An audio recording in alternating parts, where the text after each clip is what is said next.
Bonjour, Alors c'est bon, très bien, c'était mon téléphone. m'entends? D'accord, très bien. Donc bonjour à tous, bonjour chers auditeurs et auditrices.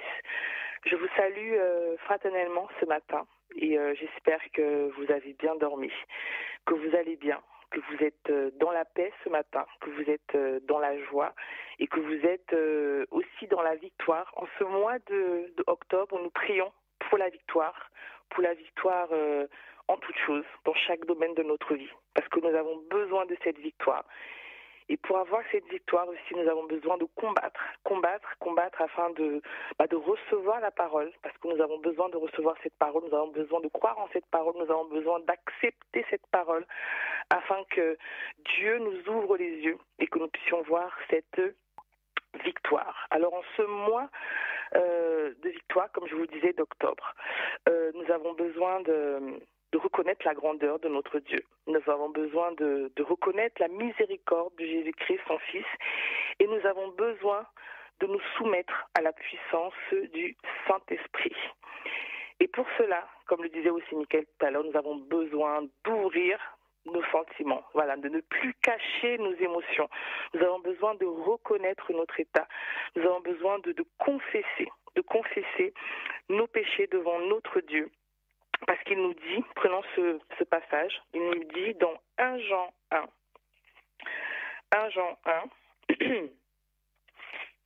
le verset 9 à 10, il nous dit, si nous confessons nos péchés, il est juste et il est fidèle et juste pour nous les pardonner, pour nous purifier de toutes nos iniquités. Verset 10, si nous disons que nous n'avons pas de péché, nous le faisons menteur et sa parole n'est point en nous.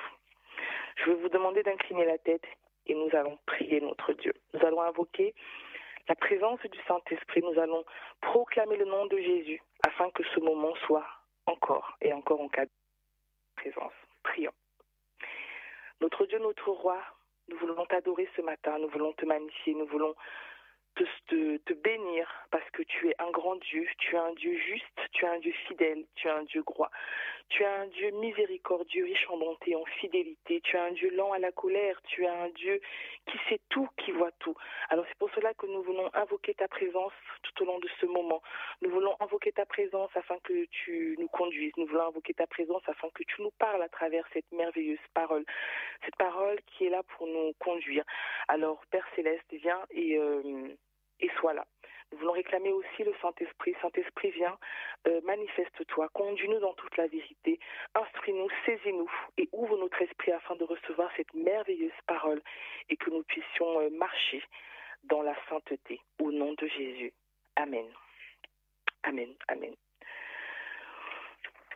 Je vous invite à ouvrir vos Bibles dans 1 Jean 5. 1 Jean 5. Et nous allons lire les versets 9 à 13. 1 Jean 5, versets 9 à 13. Il est écrit: si nous recevons le témoignage des hommes, le témoignage de Dieu est plus grand. Car le témoignage de Dieu consiste en ce qu'il a rendu témoignage à son Fils. Celui qui croit au Fils de Dieu a ce témoignage en lui-même.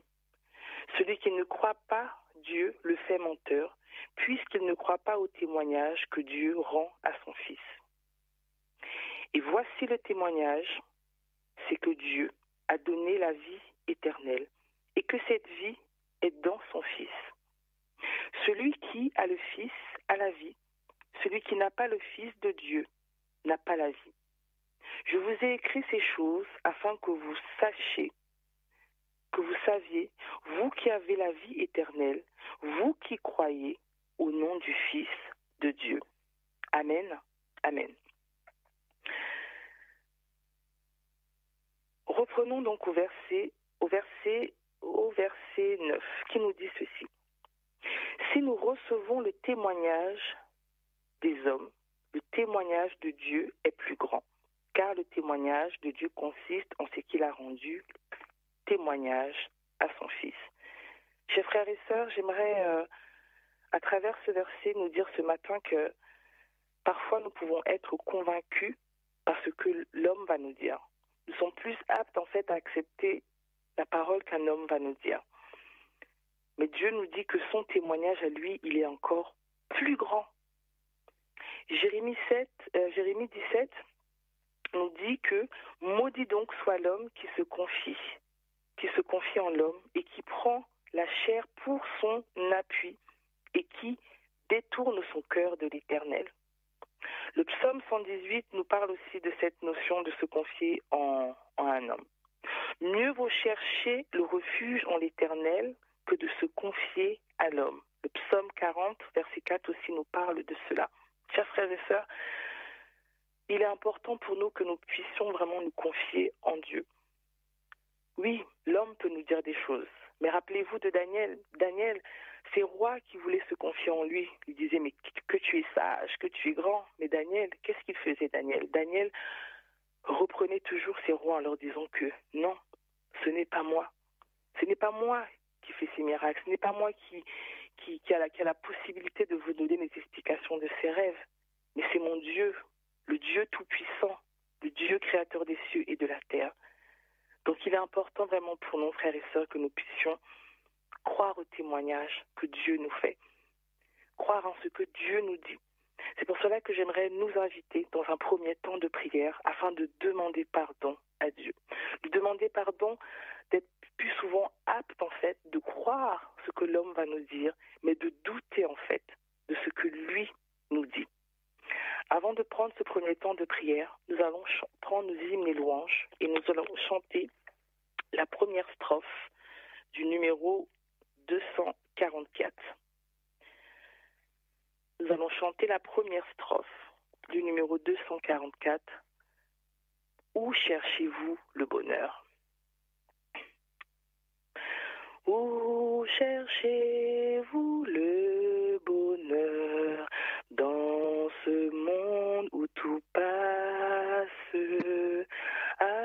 Avez-vous en votre cœur pour Jésus une place? À votre porte il se tient, sans se lasser il revient. Pour Jésus notre Sauveur, n'avons-nous point de place? N'avons-nous point de place? N'avons-nous point de place? Pour Jésus notre Sauveur, n'avons-nous point de place? Alors je vais faire silence et je vais nous laisser un temps de prière pour que nous puissions demander pardon individuellement à notre Dieu. Et ensuite, je clôturerai ce moment de prière par une prière à haute voix. Donc je vais faire silence et je nous laisse 2 minutes pour prier.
N'avez-vous point de place? N'avez-vous point de place pour Jésus notre Sauveur? N'avez-vous point de place?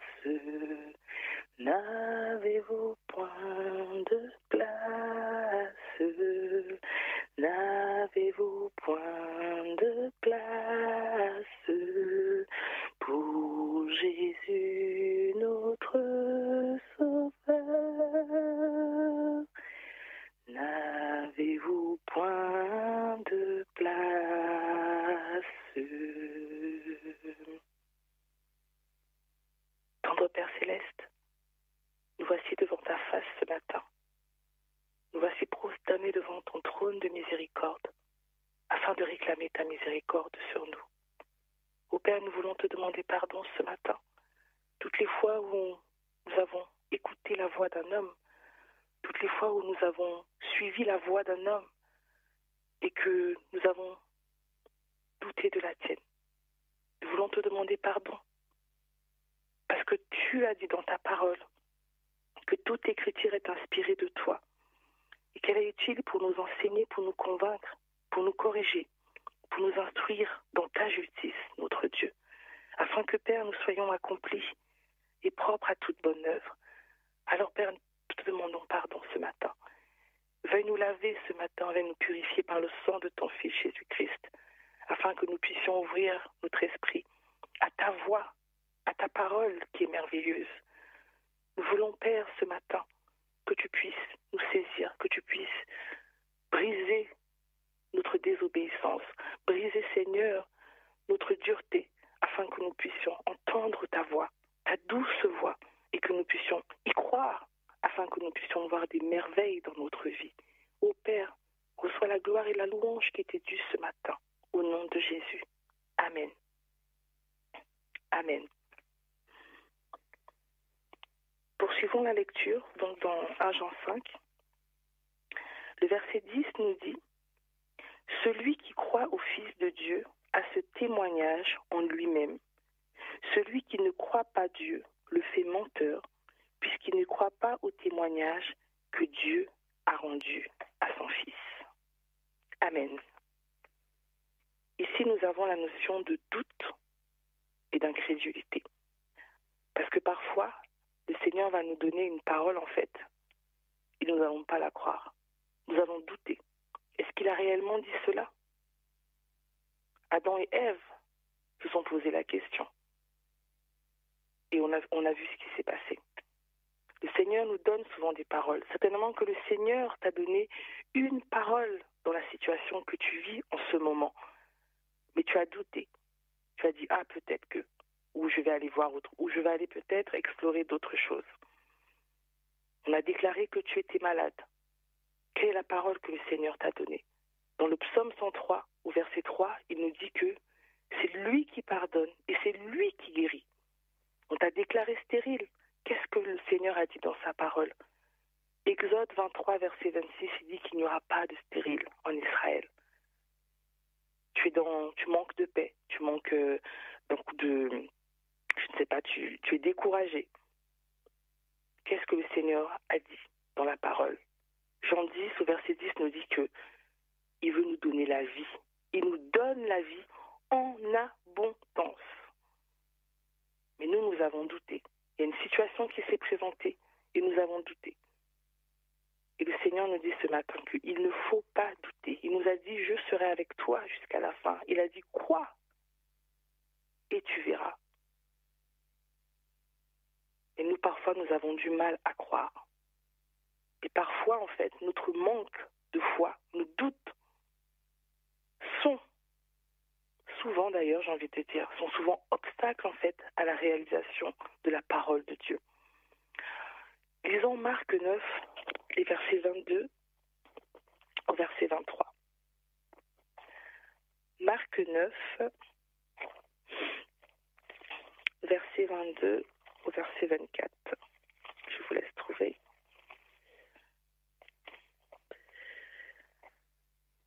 Marc 9, verset 22 au verset 24. Il est écrit: Et souvent l'Esprit l'a jeté dans le feu et dans l'eau pour le faire périr. Mais si tu peux quelque chose, viens à notre secours, aie compassion de nous. Jésus lui dit: Si je peux, tout est possible à celui qui croit. Aussitôt, le père de l'enfant s'écria: Je crois, viens au secours de mon incrédulité. On connaît cette histoire. On connaît cette histoire du père et de son fils qui est possédé, et les disciples ont essayé, ils n'ont pas pu. Et en fait, le père, voulait accuser les disciples. Mais en fait, ici, c'était pas les disciples. C'était le père. Parce que le fait que le père était incrédule, la délivrance était bloquée pour son fils. Et c'est parfois la même chose pour nous, en fait. Pour nos enfants, pour notre entourage, pour une situation. La délivrance est là. Jésus l'a dit à la croix. Tout est accompli. Tout ce que nous avons besoin de faire, en fait, c'est de croire. Et c'est de croire. C'est pour cela que je nous invite à rentrer dans notre deuxième temps de prière afin de demander pardon. Pardon de douter. Pardon pour notre incrédulité.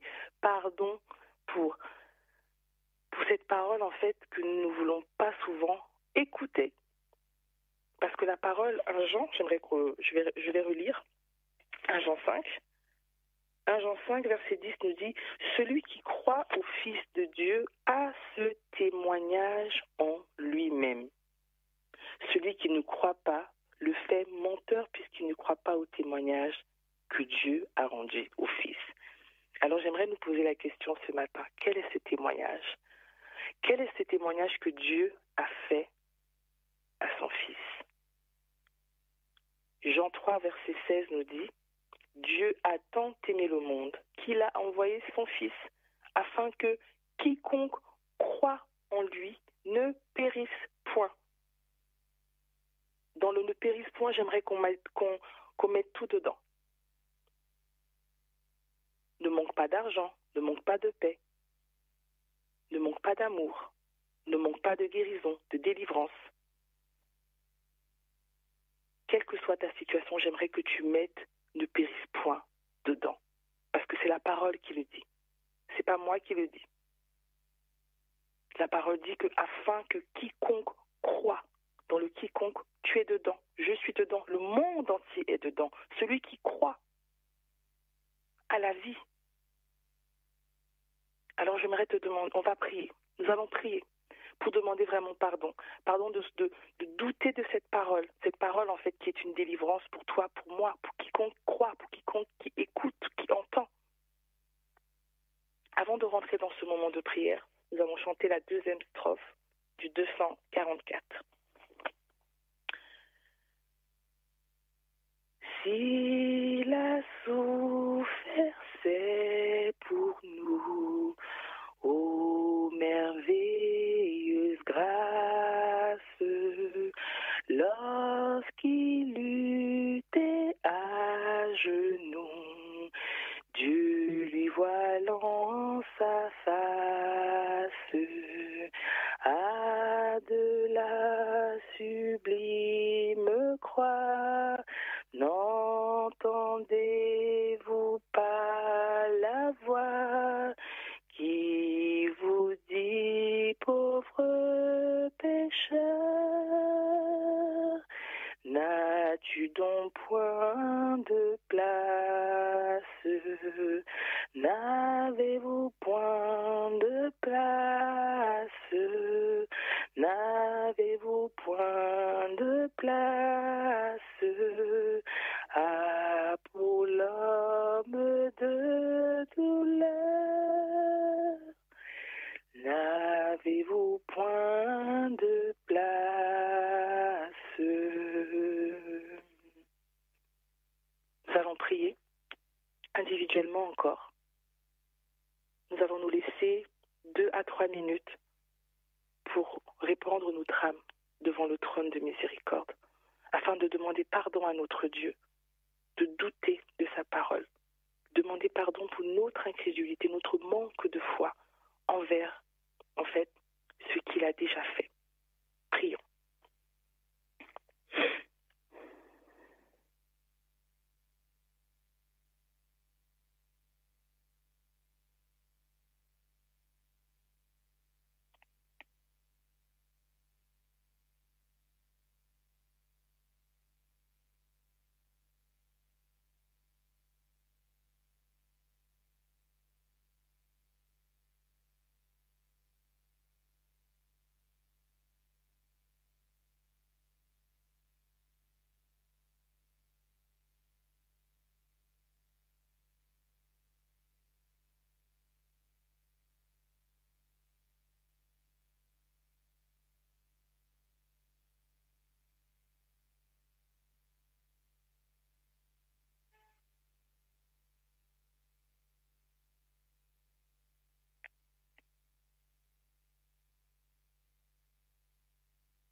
S'il a souffert, c'est pour nous, ô merveilleuse grâce, lorsqu'il luttait à genoux, Dieu lui voilant sa face, à de la sublime croix.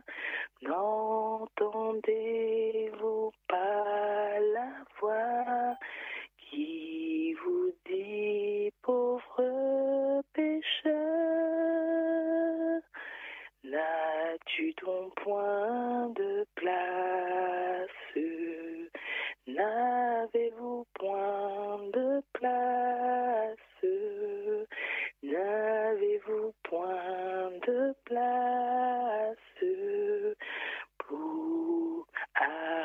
pour l'homme de douleur? N'avez-vous point de place? Ô Seigneur Jésus, nous voulons te demander pardon ce matin. Pardon parce que à la croix, tu nous as dit que tout a été accompli et qu'aujourd'hui nous doutons de ce que tu as dit, nous doutons de ce que tu as fait. Nous sommes incrédules, nous manquons de foi. Alors nous te demandons pardon pour cela. Nous réclamons ton pardon ce matin et nous demandons ton secours. Parce que tu nous dis que tu es notre secours, tu es notre appui, tu es notre soutien, tu es notre rocher. Alors à qui irons-nous ce matin si ce n'est devant ta face? Ou allons-nous nous prosterner si ce n'est pas devant cette croix, cette sublime croix où tout a été fait? Voici que nous nous prosternons devant toi ce matin, nous répandons notre âme devant toi, nous voulons te demander pardon. Pardonne nos offenses, pardonne nos manquements, pardonne nos doutes, notre incrédulité. Pardon de ne pas croire. Et parfois même pardon de t'accuser. Car quand nous ne voyons pas les choses s'accomplir, nous t'accusons en disant que certainement tu nous as oubliés, certainement tu ne nous entends pas, certainement tu ne nous vois pas. Mais nous réalisons ce matin que tu nous vois, tu nous entends. Mais c'est nous qui ne te voyons pas et qui ne t'entendons pas. Alors viens à notre secours ce matin. Viens restaurer notre âme. Viens restaurer notre sagesse, notre intelligence, notre compréhension de ce que tu as fait, afin que nous puissions croire et que nous puissions recevoir cette délivrance qui est déjà là, et que le nom de ton Père soit glorifié maintenant et éternellement. Amen. Amen. Amen. Nous continuons la lecture pour entrer dans notre troisième temps de prière. Le verset 11 à 12 de 1 Jean 5 nous dit « Et voici ce témoignage, c'est que Dieu a donné la vie éternelle et que cette vie est dans son Fils. » Verset 12 « Celui qui a le Fils a la vie. Celui qui n'a pas le Fils de Dieu n'a pas la vie. » Amen. Voici ce témoignage, c'est que Dieu nous a donné la vie éternelle. La vie éternelle. Et cette vie, on nous dit qu'il la met où? Et que cette vie est dans son Fils. La vie. C'est ce que le Père t'a donné, m'a donné. C'est ce qu'il veut pour tout le monde. La parole nous dit que sa volonté est que tout homme soit sauvé, que l'homme soit sauvé et qu'il ne périsse pas. Et c'est là ce merveilleux témoignage qu'il a mis à son Fils, notre Dieu. Le verset 12 nous dit « Celui qui a le Fils a la vie. » Donc j'accepte, je crois. Jean 3, verset 16. Pour moi, cette parole, en fait, je la prends comme c'est une promesse, en fait. On dit que c'est vrai que c'est un témoignage que Dieu a fait, mais c'est une promesse, parce qu'on nous dit, afin que quiconque, condition, si tu ne crois pas, tu péris. Et c'est ce que le verset 12 nous dit, celui qui a le Fils a la vie. Tu l'acceptes, tu as la vie. Tu crois, tu as la vie. J'ai envie de mettre dans vie, tu acceptes, tu es délivré. Tu acceptes, tu es guéri. Tu acceptes, tu as la paix. Tu acceptes, tu as l'abondance en toutes choses, dans chaque domaine de ta vie. Réfléchis un instant ce qui te manque. Eh bien, ce matin, Dieu te dit, si tu crois à son Fils, tu as cette chose-là.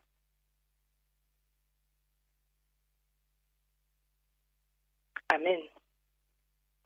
On nous dit, celui qui ne croit pas, le Fils de Dieu, n'a pas la vie. Le rejet. On rejette. Pour qui oui, il est mort à la croix, oui, et alors? Il a dit ceci, oui, et alors? J'entends, mais je n'écoute pas.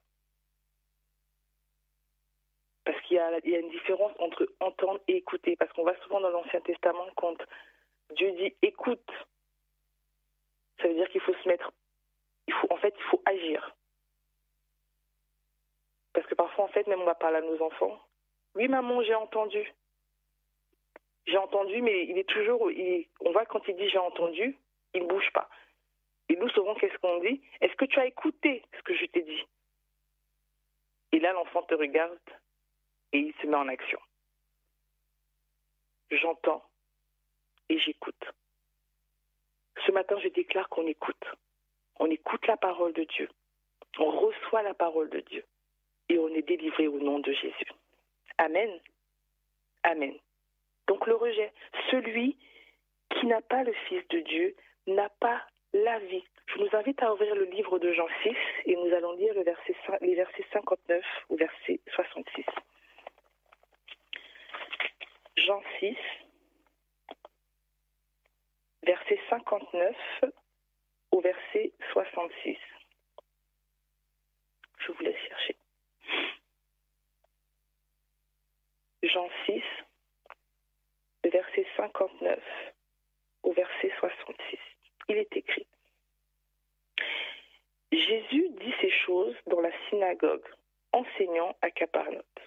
Plusieurs de ses disciples, après l'avoir entendu dire cette parole dure, qui peut l'écouter?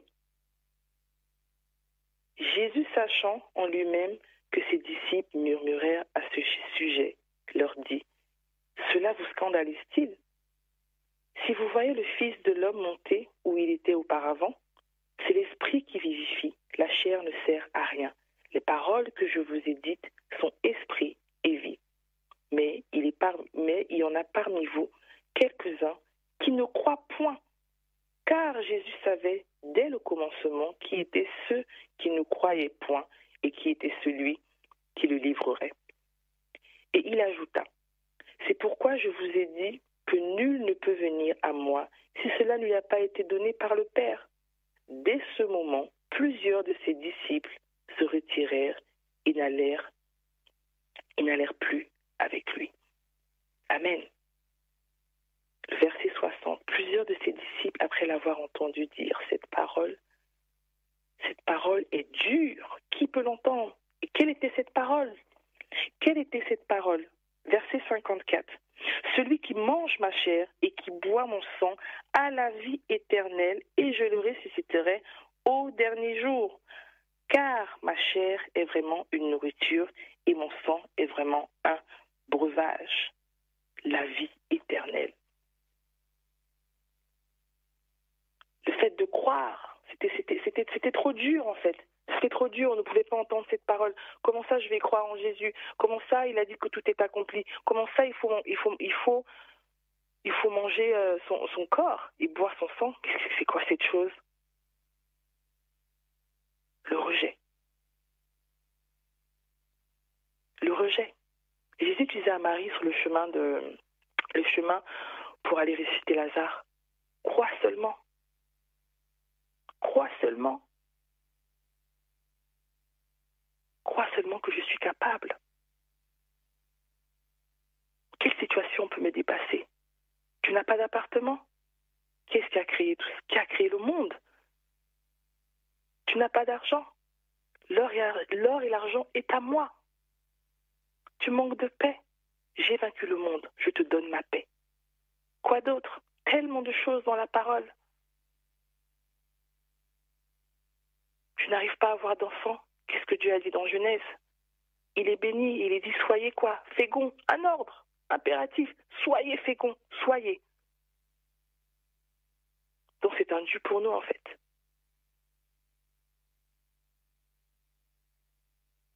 Qu'est-ce qui te manque ce matin? Nous sommes dans le mois de la victoire.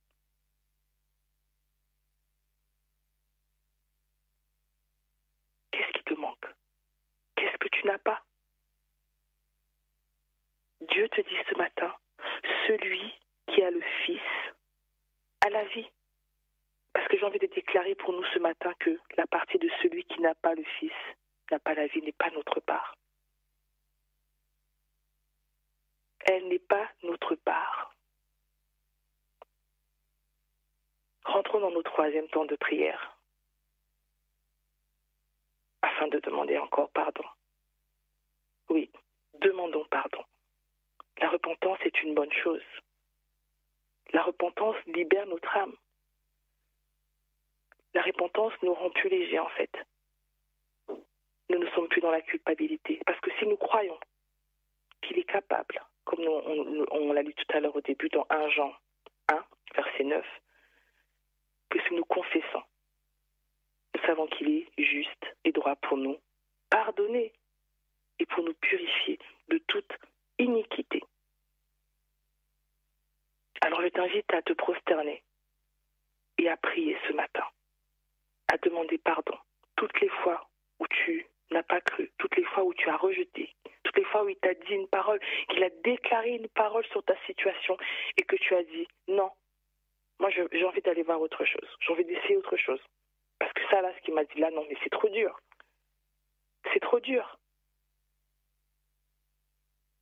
Je nous laisse 2-3 minutes.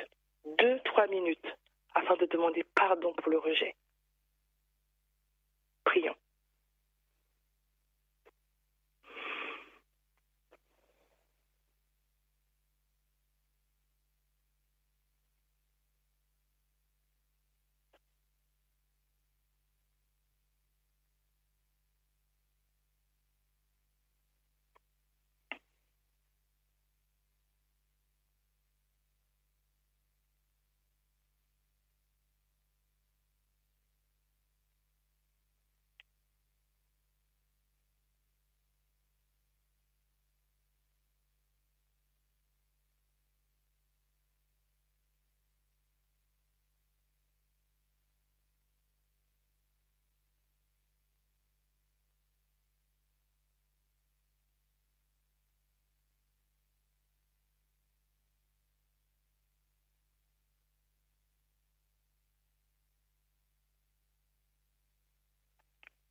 Si le monde est notre cœur, croyez-vous donc qu'il fasse jusqu'au bout votre bonheur? Vous savez que tout passe, oh, pendant qu'il en est temps. Écoutez les doux accents de la voix du grand vainqueur et faites-lui donc place. N'avez-vous point de place? N'avez-vous point de place pour Jésus le grand vainqueur? N'avez-vous point de place? N'avez-vous point de place? N'avez-vous point de place pour Jésus le grand vainqueur? N'avez-vous point de place? Jésus, toi le Fils du Dieu vivant, toi l'agneau de Dieu qui ôte les péchés du monde, toi qui es mort à la croix pour nous, pauvres pécheurs que nous sommes, toi qui as versé ton sang pour l'humanité, nous venons te demander pardon ce matin. Te demander pardon toutes les fois où nous avons rejeté ta parole, toutes les fois où nous avons fermé notre esprit à cette parole, toutes les fois où nous avons dit qu'elle était très dure, que nous ne pouvons pas l'entendre, nous ne pouvons pas l'écouter, nous ne pouvons pas l'accepter. Nous voulons te demander pardon pour cela. Car ce matin, nous avons pris conscience que ta parole est amour, que tout ce qui est dans la parole, c'est par amour que tu l'as dit. C'est parce que tu nous aimes tellement que tu veux que nous puissions entendre et écouter cette parole, afin que nous puissions prospérer, afin que nous puissions réussir dans chaque domaine de notre vie. C'est pour cela que cette parole est là pour nous, notre sauvegarde, notre appui, notre soutien, notre rocher, notre délivrance. Alors accepte notre pardon ce matin, reçois notre pardon ce matin. Nous savons que nous ne sommes pas dits, mais grâce te soit rendue ce matin, parce qu'à la croix, tu es mort pour nous. Ton Père t'a envoyé pour nous. Alors nous acceptons, oui, que nous sommes des pécheurs, et nous t'acceptons comme notre sauveur personnel. Viens nous sauver ce matin, viens nous sauver de notre incrédulité, viens nous sauver de nos doutes, viens nous sauver du rejet, viens nous sauver du manque de la paix, viens nous sauver de toute chose en fait qui bloque, à ce que nous puissions croire et recevoir ta parole. Tu es grand, tu es merveilleux, et tu es digne de louange, tu es digne de puissance, tu es digne d'adoration. Alors nous voulons te dire merci. Merci de ce que tu nous pardonnes ce matin. Merci de ce que tu ouvres notre âme, tu trouves notre esprit à recevoir cette parole. Merci de ce que tu nous donnes la possibilité ce matin de croire à cette merveilleuse parole. Merci Jésus pour la victoire. Merci Jésus pour la paix. Merci Jésus pour l'amour. Merci Jésus pour l'appartement. Merci Jésus pour l'enfant. Merci Jésus pour le mariage. Merci Jésus pour toutes choses qui nous manquent aujourd'hui. Sois béni, sois glorifié, sois magnifié. Amen. Amen. Amen. Le verset 13, c'est la victoire. C'est la victoire parce qu'il nous parle à chacun ce matin. Il nous dit, je vous ai écrit ces choses afin que vous sachiez que vous avez la vie éternelle.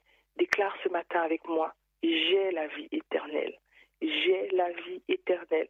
J'ai la vie éternelle. J'ai Jésus dans ma vie. Je reçois Jésus dans ma vie comme sauveur personnel. J'accepte Jésus dans ma vie comme sauveur personnel. J'ai la vie éternelle. Amen. Vous qui croyez au nom du Fils de Dieu, déclare avec moi ce matin, je crois au nom du Fils de Dieu. Je crois en sa parole. Je crois à ce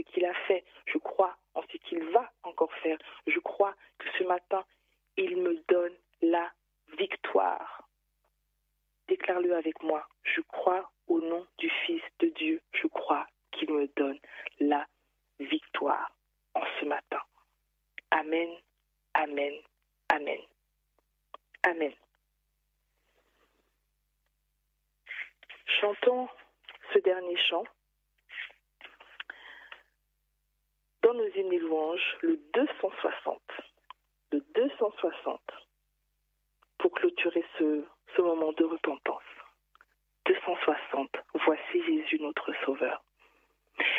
Voici Jésus notre Sauveur qui nous ouvre une porte.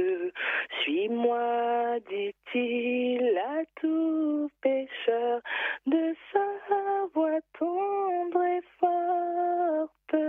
Merci Jésus, j'espère en toi, ta porte est ouverte pour moi, pour nous, est ouverte pour nous. La porte est ouverte à tous ceux qui cherchent paix et joie. Amen. Elle introduit les malheureux sur la céleste voie. Merci Jésus, j'espère en toi, ta porte est ouverte pour moi, pour nous est ouverte pour nous. La sainte croix du Rédempteur vient éclairer la route. Sous cette croix, plus de terreur, amen, d'angoisse ni de doute. Merci Jésus, j'espère en toi, ta porte est ouverte pour moi, pour nous, est ouverte pour nous. Répondons au divin appel avec reconnaissance et vers le séjour éternel, marchons en assurance. Merci Jésus, j'espère en toi, ta porte est ouverte pour moi, pour